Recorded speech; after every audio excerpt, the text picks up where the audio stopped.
কেন এত দেরি করে এসএসসি রেজাল্ট প্রকাশ করছে শুনলে তোমাদেরও এক প্রকার মেজাজ গরম হয়ে যাবে। আমেরিকান স্টাইল এসএসসি রেজাল্ট প্রকাশ শিক্ষার্থীরা বলছে, যার কারণে রেজাল্ট যেখানে 60 দিনে দেওয়ার কথা সেখানে এখন 80 দিনেও দেওয়া হবে কিনা তা নিয়ে সন্দিহান। অনেক শিক্ষার্থীরা বলছে যে রেজাল্ট পেতে এখন মাঠে নামতে হবে, আন্দোলন করতে হবে। আসলে বিষয়টা কি ঘটছে একটু বুঝিয়ে বলি, তাছাড়া তোমাদের রেজাল্ট নিয়ে আরও কিছু আপডেট আছে, একটা ভিডিওতে ক্লিয়ার করি। দেখো, একটা উদাহরণ তোমাদেরকে আমি দেই যে আসলে আমাদের দেশের শিক্ষা ব্যবস্থা কতটা বাজে। খেয়াল করো, কয়েকদিন আগে যে বৃষ্টি বন্যা হয়েছে তার মধ্যে তোমরা দেখেছো যে তোমাদের বড় ভাইরা এসএসসি ওরা পরীক্ষা দিছে, কারণ ওদের পরীক্ষা স্থগিত করে নাই। কারণ হচ্ছে যে তারা বলছে যে যদি একটা পরীক্ষা স্থগিত করি ওই পরীক্ষা আবার পড়ায় নিতে হবে, ওদের বিশ্ববিদ্যালয় ভর্তি পিছিয়ে যাবে, রেজাল্ট প্রকাশ পিছিয়ে যাবে, যার কারণে বৃষ্টি বন্যার মধ্যে ওদের পরীক্ষা নিছে, কোমর সমান পানির মধ্যে পোলাপান পরীক্ষা দিচ্ছে।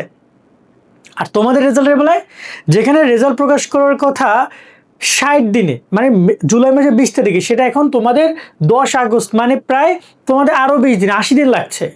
এর আগে কোনো সরকারই এরকমের সময় লাগায় নাই। কেন এত সময় লাগছে?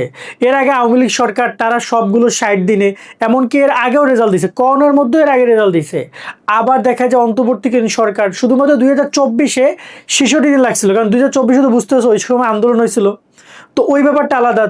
24শে জুলাইতে আন্দোলন হয়েছিল জন্য 66 দিন লাগছিল রেজাল্ট দিতে, কিন্তু পরবর্তী 25-এ কিন্তু 60 দিনের রেজাল্ট দিয়ে দিছে। কিন্তু এই 26-এ এসে নতুন শিক্ষা মন্ত্রণালয় তারা রেজাল্ট দিতে ব্যর্থ। এই ব্যর্থতার দায়ভার তাদের অবশ্যই নিতে হবে। এই যে শিক্ষার্থীদের জীবন থেকে 20টা দিন আপনারা পিছিয়ে রাখছেন তাদেরকে, এটা আপনাদের অবশ্যই দায়ভার নিতে হবে। আপনারা যে এবার বড় বড় কথা বলেন যে আমরা রেজাল্ট প্রকাশ করব দ্রুত কারণ শিক্ষার্থীদের সময় নষ্ট হচ্ছে, এখন তাহলে সেটা কই গেল? কেন দেরি হচ্ছে? আমরা যতটুকু ভিতরগত তথ্য জানতে পেরেছি, এখানে আবারও বলছি যে অনেকেই বলছো যে ফেল করছে অনেক তাই পাশের আর বাড়াইতে এটা করছে, আবার অনেকে বলছে যে অনেক পাশের আর তাই ফেল করতে। এই ধরনের বিষয়গুলো আসলে সম্পূর্ণটাই অবাস্তব, এগুলো বলে লাভ নাই। বাস্তবিক ইনফরমেশন যেটা আসতেছে আমাদের সামনে, এসএসসির রেজাল্ট খুব সহজে সবার আগে দেখতে গুগল প্লে স্টোরে গিয়ে সার্চ করো এসএসসি রেজাল্ট 2026 লিখে, কমলা লোগোযুক্ত এই অ্যাপটি ইনস্টল করে নাও। এই অ্যাপে download link description and comment বক্সে দিয়ে দেওয়া হলো। সেটা হচ্ছে প্রত্যেক বছরে এসএসসির রেজাল্টে অনেক ভুল হয়, এবং তোমরা শুনলে অবাক হবা যে তোমাদের যে খাতা মূল্যায়ন ওই জায়গায় অনেক শিক্ষকরা ভুল করে, শিক্ষা বোর্ডের কর্মকর্তারা ভুল করে, সফটওয়্যার এন্ট্রিতে ভুল হয়, ডাটা এন্ট্রিতে ভুল হয়, এমনকি রেজাল্ট যখন প্রকাশ হয় সেখানেও হিউজ ভুল হয়। এর আগে অনেক বোর্ডের ভুল হয়েছে যেটা নিয়ে আমরা কথা বলেছি। এখন এই বছর সেই ভুলের পরিমাণও মোটামুটি সেম, কিন্তু এবার তারা চাচ্ছে একদম সংশোধিত একদম সুন্দর রেজাল্ট দিতে, যাতে করে বিষয়টা তারা কোনো প্রকার দেরি না হয়, মানে কোনো প্রকার ঝামেলা না হয়। তাদের এই নীতিতে চলছে যে লাগলে রেজাল্ট দেরিতে প্রকাশ হোক, সমস্যা নাই, কিন্তু কোনো রেজাল্টে ভুল হওয়া চলবে না, এইটা তারা বলছে। এটা তাদের পার্সপেক্টিভ থেকে এভাবে তারা বলছে, এবং বোর্ডের কর্মকর্তার সাথে কথা বলে আমরা এই বিষয়টা জানতে পারছি যে রেজাল্ট তোমাদের দেরি হওয়ার কারণ তাদের এইটাই, যে তারা একদম সঠিকভাবে রেজাল্টগুলো আউটপুট দিচ্ছে।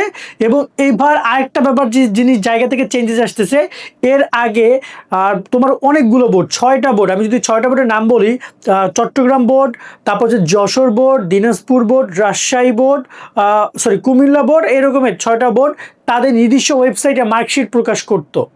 ওকে, আর বাকি বোর্ডগুলো তাদের নিজস্ব ওয়েবসাইটে তেমন রেজাল্টই দেখাইতো না। তো এবছর যতটুকু ধারণা করতে পারছি সবগুলো বোর্ড তাদের নিজস্ব ওয়েবসাইটে রেজাল্ট দেখাবে। এতে আবার সমস্যাও আছে কিছু, এবং মার্কশিটও রেজাল্ট দেখাবে। এবং সমস্যাটা কোথায়? সমস্যা হচ্ছে প্রত্যেকটা বোর্ড এত লাখ লাখ শিক্ষার্থীর প্রেশার নিতে পারবে না, আমি শিওর। কোনো না কোনো বোর্ড দেখবা যে কাজ করতেছে না, ওয়েবসাইট প্রপারলি কাজ করতেছে না, রেজাল্ট প্রকাশ হয়েছে 10টায়, রেজাল্ট দেখতে সারাদিন চলে গেছে, রেজাল্ট দেখতে পারো না, এমনও হইতে পারে। আগে কি করতে, আগে ই বোর্ড রেজাল্ট ওয়েবসাইট যেটা রয়েছে ওখানে রেজাল্ট প্রকাশ করতো, টেলিটকে প্রকাশ করতো। তো টেলিটকে তো দেখাই যাইতো না, টেলিটক ওয়েবসাইট বন্ধ থাকতো, ওরা এসএমএস এর মাধ্যমে বিজনেস করতো, এসএমএস এর মাধ্যমে রেজাল্ট দেখা যাইতো। ওইখানে বড়সড়টা বিজনেস আছে টেলিটকের, তো ওরা এসএমএস সার্ভারটা অন রাখতো, যাতে করে দেখা যায় ওখানে রেজাল্ট না দেখতে পারে, এসএমএস সবাই পাঠায়, তোদের একটা টাকা পয়সা চলে আসতো, ওদের কোটি কোটি টাকা বিজনেস হয়ে যেত ওইখানে। ওই বিষয়টা আলাদা। তো যাই হোক না কেন, এই হয়েছে কাহিনী, এই কারণে রেজাল্ট দেরি হচ্ছে প্রকাশ করতে, এবং আমরা আসলে এত কিছু বুঝি না। আমার মনে হয় যে একটা রেজাল্ট প্রকাশ 20 তারিখ প্রকাশ করার কথা, সেটা আপনার 25 তারিখ, 28 তারিখ, 30 তারিখের মধ্যে রেজাল্ট দিয়ে দিতেন, একটা বিষয় ছিল। সেখানে এখন আপনারা পুরো আরও 10 দিন, এই আপনার মাঝখানে 10 দিনে আপনারা কী করবেন আল্লাহ জানে। হ্যাঁ, শিক্ষার্থীরা যারা ডাউট করছে যে রেজাল্ট প্রকাশ করতে গিয়ে কোনো অনিয়মের আশ্রয় নিচ্ছে কিনা, এই ব্যাপারে সন্দেহ প্রকাশ করাটা অযৌক্তিক কিছু না, কারণ এটা অতিরিক্ত সময় নেওয়া। এখন আমার মনে হয় যে তাদের এই সিদ্ধান্ত থেকে সরে এসে দ্রুত রেজাল্ট প্রকাশ করা উচিত। এত দেরি করে রেজাল্ট প্রকাশ করার কোনো মানে হয় না। আর সামনে তোমাদের রেজাল্ট নিয়ে আরও কিছু আপডেট আসবে, সেটা জানাবো। 2টা আপডেট এখানে ক্লিয়ার করি, এতে করে তোমাদের কলেজ ভর্তি অনেক পিছিয়ে যাবে, অনেক মানে অনেক। জুলাই আগস্ট মাসেও তোমাদের কলেজ ভর্তি নাও শুরু হইতে পারে। যেখানে প্রতি বছর আগস্টের শুরুতেই কলেজ ভর্তি শুরু হয়ে যায়, এবছর আগস্ট মাসে কলেজ ভর্তি শুরু হবে না, আবেদন শুরু হবে না। তারপরে আবার তোমাদের এতে করে তোমাদের এইচএসসি পরীক্ষা তো টাইম টু টাইম হবে, কিন্তু তোমাদের সময় তোমরা কম পাবো এইচএসসি লাইফে, প্রায় 1 মাসের মতো সময় কম পাবা। আবার যদি কথা বলি তোমাদের হচ্ছে যে খাতা দেখা নিয়ে, তোমাদের বোর্ড চ্যালেঞ্জের বিষয়গুলো আরও ভালোভাবে করা হচ্ছে নাকি।